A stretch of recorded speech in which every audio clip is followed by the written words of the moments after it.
tudo o que você precisa saber sobre juros para sua prova, tanto de concurso público quanto o Enem. Olha só, aqui vai ter alguns macetes para você fazer aquela questão mais rápido do que o normal e preste bem atenção quando funciona e quando não funciona, porque são macetes. Olha só, juros simples e compostos. Aqui a gente vai sempre estar estudando o que o dinheiro está sofrendo com o passar do tempo. Esse é o nosso estudo. Vale mais a pena eu receber R$ 100 hoje, R$ 100 amanhã? Qual taxa de juros seria melhor? Então, é isso o estudo de juros. Juros é apenas isso. Matemática financeira estuda isso, o valor do dinheiro no tempo. Então, vamos lá. Juros simples. Não vou me ater muito a como calcular juros simples, porque tem um vídeo aqui no canal sobre juros simples. Vai estar aparecendo aí no card para vocês. Juros compostos, mesma situação, vai ter um vídeo aqui no card para vocês estarem vendo o que é que são juros compostos. Aqui eu vou te ensinar a gabaritar a prova. Então vamos lá. Vou só mencionar aqui das características que você tem que estar bem instalado na sua mente, que é crescimento linear nos juros simples, crescimento exponencial nos juros compostos. O que isso quer dizer? Quer dizer que no simples ele vai crescendo como se fosse uma linha reta. No composto ele vai, ó, formando um exponencial. Então, com o passar do tempo, aquele dinheiro vai multiplicando muito rápido. No início é devagar, mas depois vai ficando muito rápido. Então vamos lá. Comparação entre regimes. Isso daqui que é importante. Quando eu estou com tempo igual a 1, juros simples e juros compostos dá no mesmo, é o mesmo valor. Quando é menos do que 1, o período, no caso pode ser um mês, um ano, tem que ver qual é o período. Dependendo do período, menor do que 1 vai ser maior no juros simples, porque ele é linear, então, mas em qual ponto eles se cruzam? No 1. Eu já disse que eles são iguais. Logo, acima de 1, juros compostos sempre é maior se a gente estiver trabalhando com a mesma taxa. Certo? Então vamos lá. Conceitos importantes. Aqui que está a parte dos macetes. Você tem que lembrar que montante e juros, como é que eu calculo ele? E lembrar que valor presente é igual a valor futuro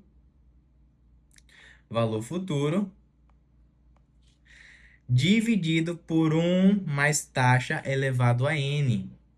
Então, quando eu quero calcular o valor presente de um dinheiro ou o valor futuro, eu utilizo essa fórmula.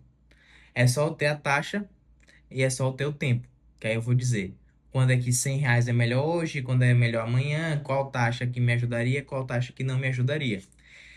E uma regra muito importante que eu vi pouca gente mencionando é a regra do 72. Tempo aproximado para o capital dobrar. Então, toda vez que você quiser saber mais ou menos em quanto tempo aquele capital vai dobrar, o que é que você vai fazer? Você vai pegar o tempo, é aproximadamente 72 dividido pela taxa. Então, 72 dividido pela taxa. Regra do 72. Para você que não entendeu muito bem, aqui eu só estou repassando. Vai ter um vídeo no canal falando sobre a regra do 72 também. Vou deixar aqui no card para vocês. Então vamos lá. Padrão de prova que mais cai isso aqui, essa questão de juros, Sebrasp. Carreiras policiais, você tem que estar dominando isso daqui. Olha só. Como a banca cobra comparação entre regimes. Então, regra do essas regras aqui de comparação, você tem que estar por dentro ciente. Isso aqui é batata, é fácil, vai cair. Isso aqui é certeza. Como o sol vai nascer hoje, também vai cair essa questão. Olha só, interpretação de situações reais. Então ele vai trazer situações para você comparar aquelas situações. Ah, o cara foi fazer um investimento, tantos mil, e tal. Resumo é isso. Vai comparar regimes, vai interpretar situações reais. O cara foi pegar um empréstimo no banco, o valor de hoje, o valor de amanhã, tá aqui a gente está relacionando ao valor no futuro, e assim sucessivamente. Sempre, na maioria dos casos, é julgar certo ou errado e análise de crescimento. Pegadinhas comum.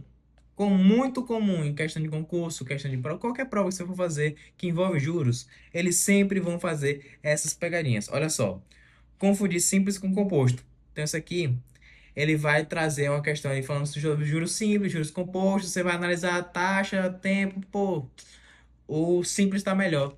Mas se você não prestou atenção, que são juros diferentes, distintos, simples e composto.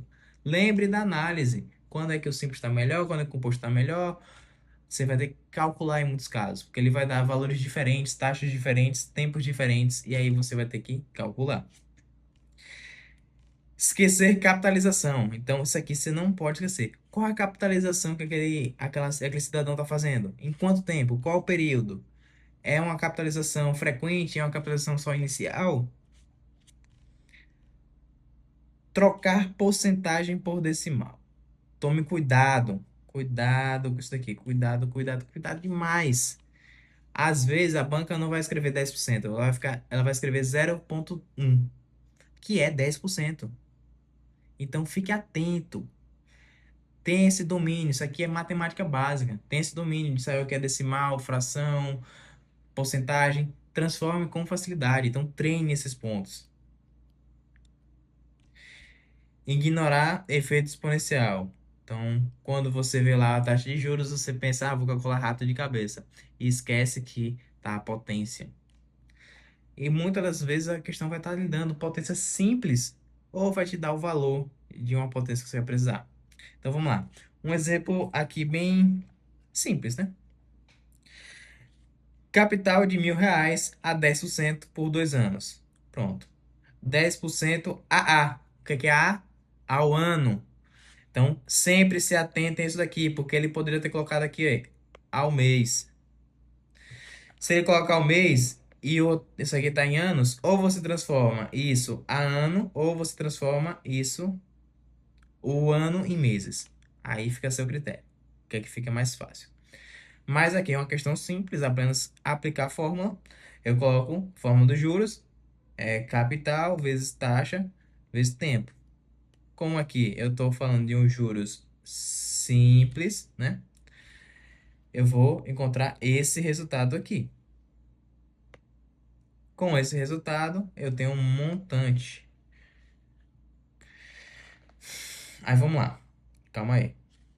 Com esse resultado, no juros simples, eu tenho 1.200. Com os juros compostos, eu tenho 1.210. Você vê que aumentou, o período está em 2. Aqui, pela nossa regra, quando ele passa de 1, ele vai ser melhor no composto.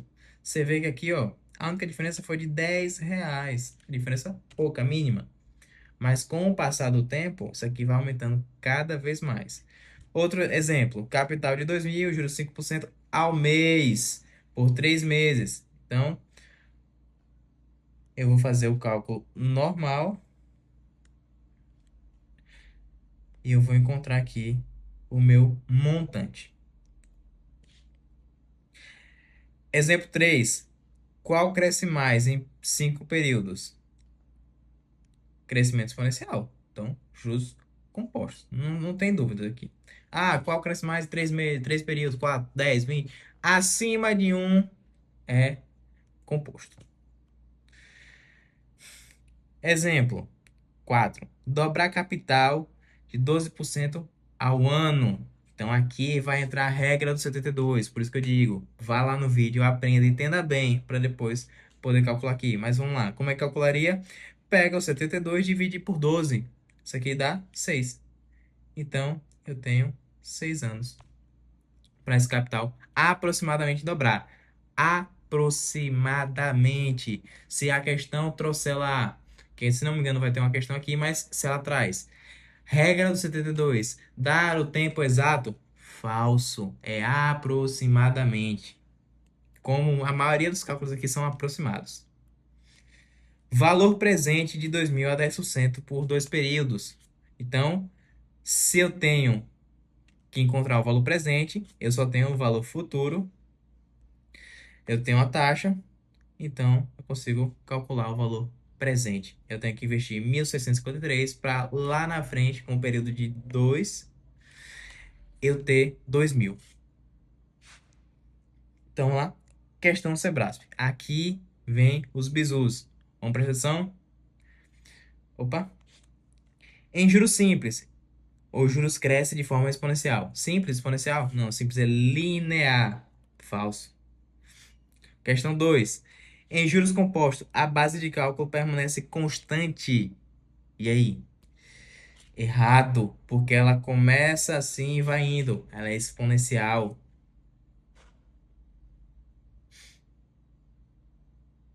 Então ela é uma base variável. Agora, deixa eu ver. Questão 3. Para t igual a 1, o regime produz o mesmo resultado? No caso, os dois regimes. Certo. Produz os mesmos dois resultados. Vamos lá. Juros compostos sempre geram maior montante. Juros compostos sempre geram. Ó, se atentem a essas frases. Quando eu digo sempre, sempre é uma palavra muito forte. Só basta um contra-exemplo para isso ser falso. Me dê um contra-exemplo. Quando t é menor do que um. Então, isso aqui é errado, porque depende do tempo. Então, toda vez que o concurso vem com sempre, toda vez, em todos os casos, tenha cuidado. Você tem que saber muito bem o assunto para ver se aquilo é generalizado ou não. Aí vamos lá. Quinta questão. A regra do 72 fornece valor exato? Aqui, que eu falei para vocês. Falso. Em juros simples, os juros são constantes. Simples é linear, então tudo é constante. Gabarito. Opa. Crescimento composto é mais acelerado a longo prazo. Verdadeiro. Taxa de 10% equivale a 10. Como assim?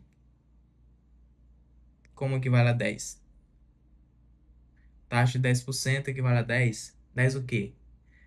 10 décimos? Se ele colocasse aqui 10 décimos, beleza. Mas ele não colocou 10 décimos, ele colocou 10, a unidade 10. Então, não, de forma alguma. Montante e capital mais juros. Montante e capital mais juros. E aí, verdadeiro ou falso? Lembrar da fórmula? Verdadeiro. Valor presente é maior que valor futuro? Então, valor presente é maior do que valor futuro? E aí? Acho que é óbvio isso aqui, né? O valor presente é maior do que o valor futuro? Ó, o valor que eu tenho agora é maior do que o valor que eu vou ter no futuro? Não, porque eu vou ter uma taxa, né? Então, resumo final. Juros simples, crescimento linear, composto, crescimento exponencial, longo prazo favorece composto e Sebrasp cobra interpretação. Então, tudo na matemática é interpretativo. Leia com atenção, entenda os pontos chaves. Ah, professor, não consigo pegar os pontos chaves. Gente, segue lá o perfil do Instagram. Eu dou dicas todos os dias. E mais, me manda mensagem no direct para tirar essas dúvidas, porque eu posso te ajudar nessa sua trajetória. Segue, se inscreve aqui no canal, segue lá no Instagram e até o próximo vídeo.